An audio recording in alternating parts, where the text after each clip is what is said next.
وده كان يومنا النهارده. عملنا فشه، عملنا ممبار اهو زي ما بقول لكم. بسم الله ما شاء الله. انا قلت كلنا بننضف الممبار وبنعمله ازاي.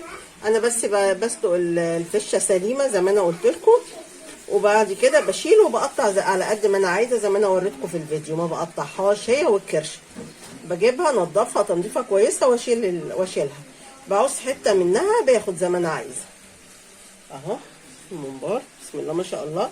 وسلقت الممبار قدامكم، حطيت له عود قرفه، بيخلي بقول لك بيوديكي حته تانية خالص مع ريحه الممبار وهو على النار اهو. حاجه فخر من الاخر. وعملنا جنبيه طبق مخلل حلو اهو، قطع مخلله، فلفل، بتنجان اهو. وده كان يومنا يا جماعه النهارده. يا رب ان شاء الله يعجبكم. الفطار بتحطي جنبيه فلفل، وبتحطي جنبيه زيتون، عيش، حاجات كتير قوي. عايزه ممكن تعملي جنبيه سمبوسه، هتعملي حاجه زي كده جنب الممبار زي ما انت عايزه اهو. وبنعمل توميه بنعمل توميه بيعملوا توميه يا جماعه، بس لسه ما خلصتش عشان اصورها. بيضحكوا عليا، مش هتدوني، مفيش توميه، لسه قاعدين بيعملوها جوه بيضحكوا. وده كان الفطار. نحمر بقى جنبيه حاجات كتير زي ما انتم سامعين اهو. الطاسه شغاله لسه في حاجات كتير قوي، بس حبيت اقفل معاكم الفيديو واوريكم فطارنا النهارده. بصوا الممبار بقى تعمليه بقى بالطريقه اللي انت عايزاها. ايه رايكم؟ بصوا عامل ازاي. يا رب ان شاء الله يعجبكم. وادي المخلل، القطه المخلله، الفلفل، البتنجان هيفتح النفس. في حاجات تانية على النار بنعملها جنبه علشان تبقى أكلة بقى فاخر من الآخر. بقول لكم كان فيديونا النهاردة. يلا على الفطار، يلا يا جماعة على الفطار عقبال ما اللي على النار يخلص. يلا أقول لكم سلام عليكم.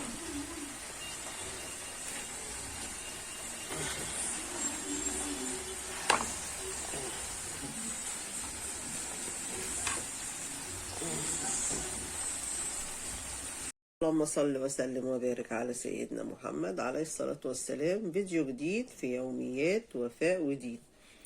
النهاردة فطرنا هنفطر ممبار وفشة. انا كنت جايب الممبار اهوت قدامكم، غسلته غسلة نظيفة بليمون ودقيق وملح وشوية قرفة، وبصوا ريحته زي الفل.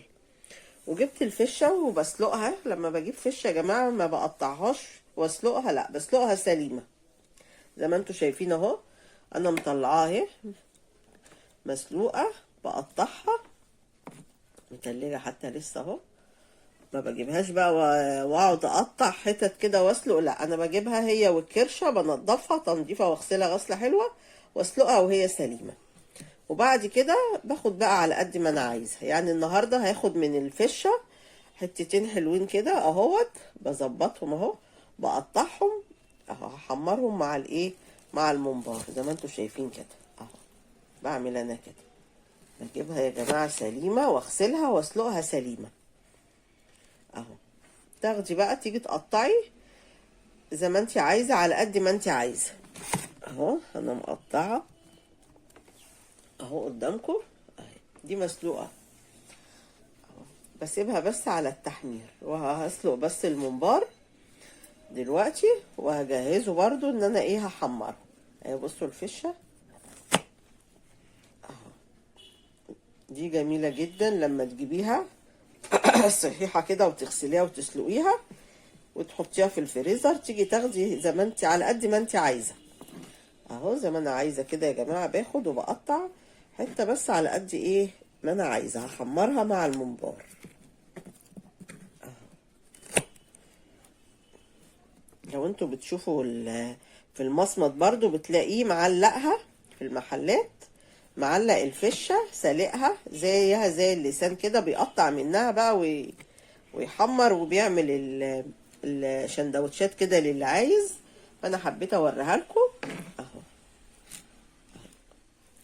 بسم الله الرحمن الرحيم. بصوا سهله ازاي بقى. ايه رأيكم بقى؟ فكرة حلوة وسهلة ونضيفة، ان انتي قاعدة كده قبل الفطار هتقطعي وتحمري على طول على طول، مش هتاخد منك وقت خالص. اهو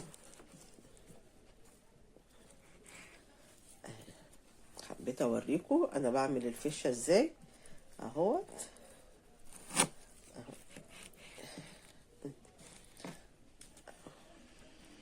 طريقة سهلة وحلوة ان انت تسلقيها صحيحة كده وتقطعي زي ما انت ايه على قد ما انت عايزة.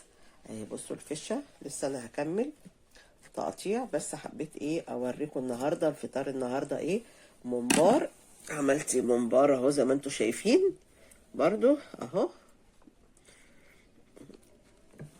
هقوم اعلق كده وهكمل معاكم ان شاء الله الفيديو، فخليكم ايه معايا في الفطار بتاع النهارده. يلا اللي غيران مننا يعمل ايه؟ يعمل فطار زينا اهو. هكمل كده وانا قاعده، حاجتك سهله ومجهزاها ما بتاخدش وقت خالص اهو. حطيت ميه للممبار. بصوا اهم حاجه احط ورقتين كده حلوين. حطيت انا دلوقتي كل حاجه عندي هحطها. اهم حاجه تحطي ايه اهو قرفه. بصي القرفه دي بقى تخلي ريحه وانت بتسلقي الممبار، بصي تاخدك في حته تانية خالص. اللي داخل الشقه نفسه شامم حاجه ايه حاجه تانية خالص. واهم حاجه الميه تبقى تغلي كده، ما تحطيش ليه انت طبعا من هنا مش رابطينه اهو. اول ما بتحطيه بصي بيعمل ازاي في بعضيه، بيقفل على طول، يعني بيقفل ما بيتنيش الممبار مفتوح لا. طبعا ودي كمان هنحطها كده اهو. حبيت اوريكم انا بحط في السلق بتاع الممبار عود قرفه مع الفلفل الاسمر ورقتين كده لوري. حاجه بقولك عود القرفه ده بيخليه بقى بيوديكي في حته تانية خالص خالص، يخلي الريحه تحفه. اللي داخل حتى جايلك من بره شامم ريحه القرفه جميله جدا اهو. بصوا الممبار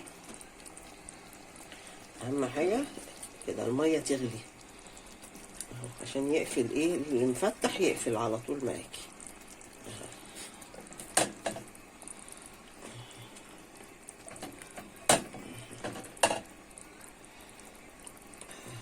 بسم الله الرحمن الرحيم اهو.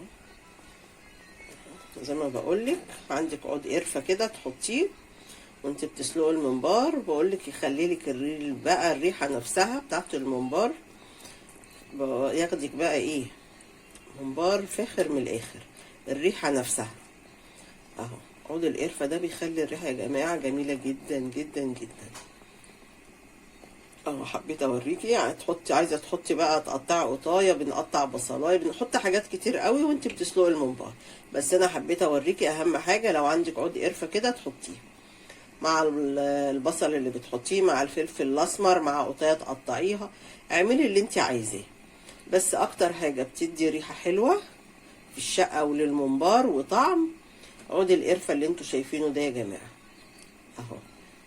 بقول لكم بيخلي بقى الريحه بتاعت الممبار وهو بيتسلق جميله جدا، ما بتشميش الا ايه ريحه القرفه. حبيت اوريها لكم دلوقتي ان انا بعمل ايه، بحط عود قرفه وانا ايه بسلق الممبار اهو. بصوا زي ما انتوا شايفين هسيبه بقى دلوقتي اهو، احط عليه وارجع لكم بقى اهو. يا رب ايه يعجبكم.